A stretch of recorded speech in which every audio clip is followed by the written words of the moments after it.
Victor Control. Victor Control. We received a call from a member of public reporting a witness kidnapping. According to the caller, he stated that he witnessed a female being forced into a Toyota Quantum taxi. We're going down here. Let's go.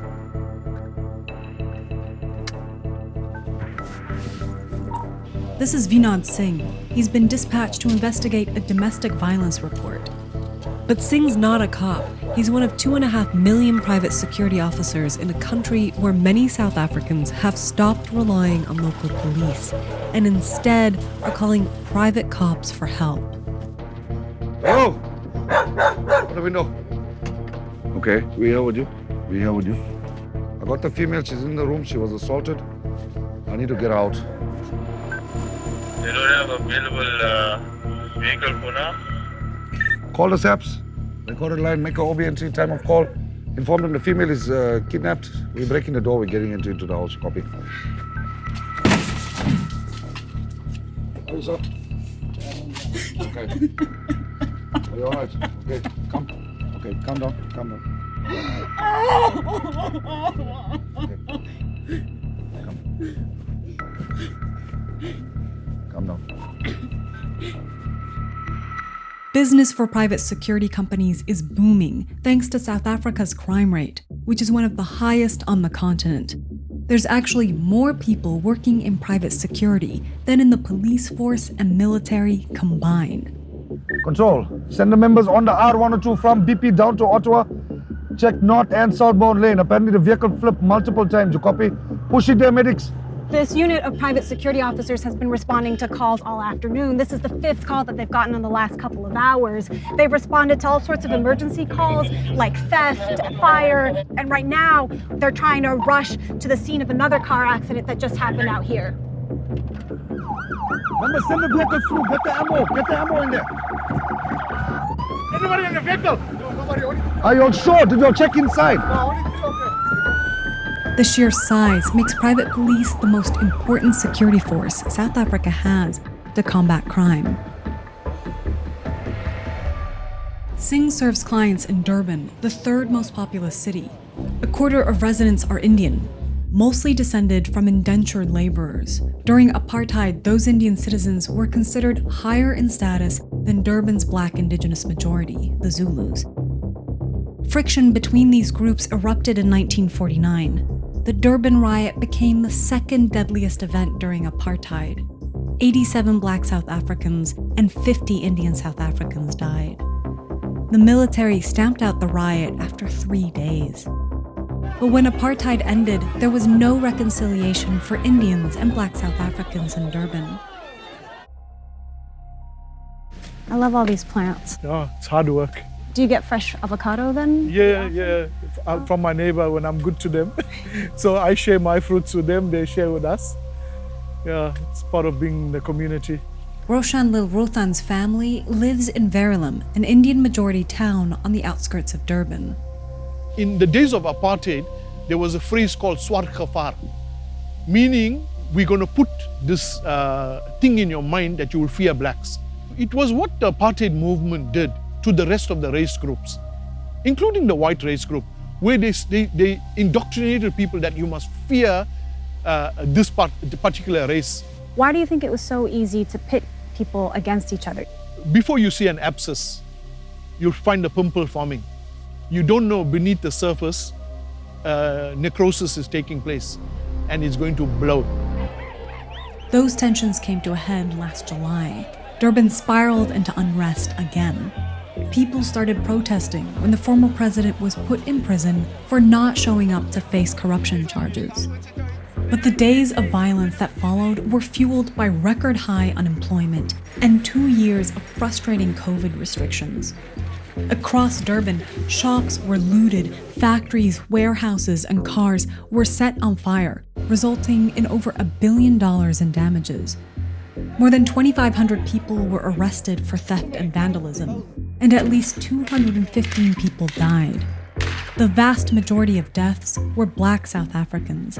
Many were targeted just going through civilian-run checkpoints, which had been set up by mainly Indian South Africans, who said they were trying to protect their neighborhoods. If you are looting, we are shooting. Roshan and his community set up some of these blockades with the support of Rusa, the company Singh works for. What did the blockades look like? Truck tires, tractor tires, huge boards, and the private security, like Rusa, they would come and back us up or come and check on us every half an hour or every time a vehicle of theirs went past. Why do you think you felt the need to not only have private police, but also to be doing neighborhood watch yourselves? The fear-mongering was that when the guys finished looting the stores, our homes are next. We called the police that was responsible for our area to a community meeting. And he told us that it is a real threat. You guys need to be prepared. Do you think that any members of your community were sort of looking at one race, maybe Black people, and saying they're the ones who are doing most of this looting? I think a lot of people had that view. That conversation would come up. But I have other race groups living around me. I have African as Black, I have coloreds, I even have white neighbors. Many Black South Africans say that those same checkpoints weren't about protecting them. On his way home from work last summer, Chris Biela was stopped at a checkpoint. Where exactly did the whole incident happen? As you can see the marks, something was burning here. I was dragged out. By the time I'm communicating with one that side, one hit me, slapped me in my face. As I was trying to explain that I'm coming from work, I'm a paramedic right here in this community, they hit me again. Biela was recognized by one of the civilians manning the checkpoint and believes these barricades were placed in locations that weren't protecting private properties, but were instead racially profiling Black people. Why you decide to go on the main road where everyone is using that road and where everyone is not a threat to anyone? Because the threat begins at your gates, and you can see someone is trying to jump in your gate, then you will do whatever to defend your family.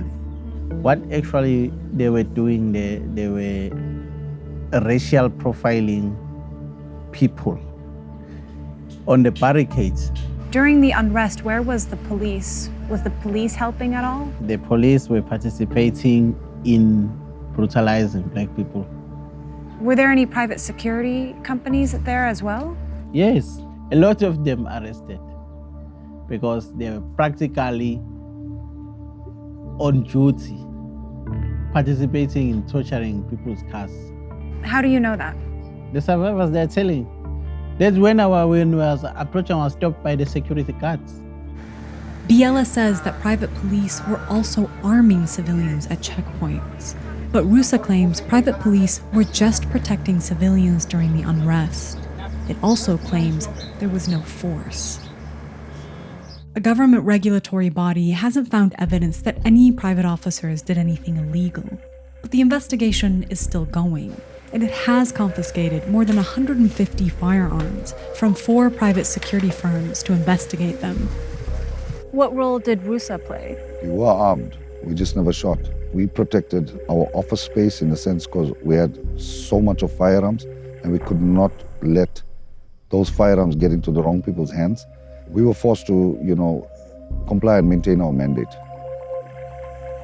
So we tried protecting, certain premises, but we did it with using no force. Do you think people were targeting each other based on ethnicity and based on race? Anybody was targeted. But there were reports that there was a disproportionate targeting of Black people during that time. It's a bit difficult for me to say.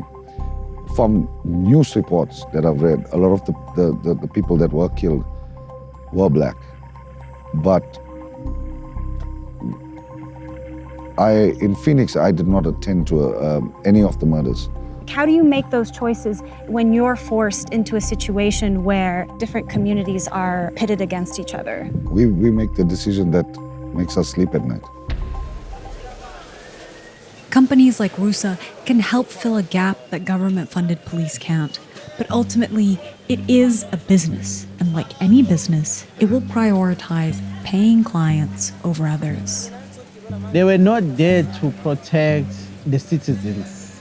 They were there to join that mob of vigilantism against black people. That's the reason they were there on the day. And they were because they should supply the weapons. Why do you think they joined that struggle? Same thing. Those who joined, we believe they're racist. You see, this racism issue is a big thing that cannot be solved only by this small community. It will take years, it will take government to get rid of it.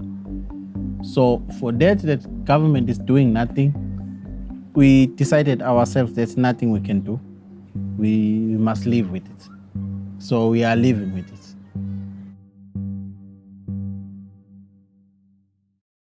I'm Michael Learmonth, editor-in-chief of Vice News. Too often, traditional news outlets shy away from the real stories and experiences of those living through global conflicts. Not Vice News. Our reporters are on the ground, fearlessly covering the human stories that shape our world. You and millions of others can continue to read, watch, and listen to Vice News for free. But we hope you'll consider making a one-time or ongoing contribution of any size at vice.com/contribute. Every contribution, no matter how big or small, helps support the journalism Vice News brings to you every day. Thank you.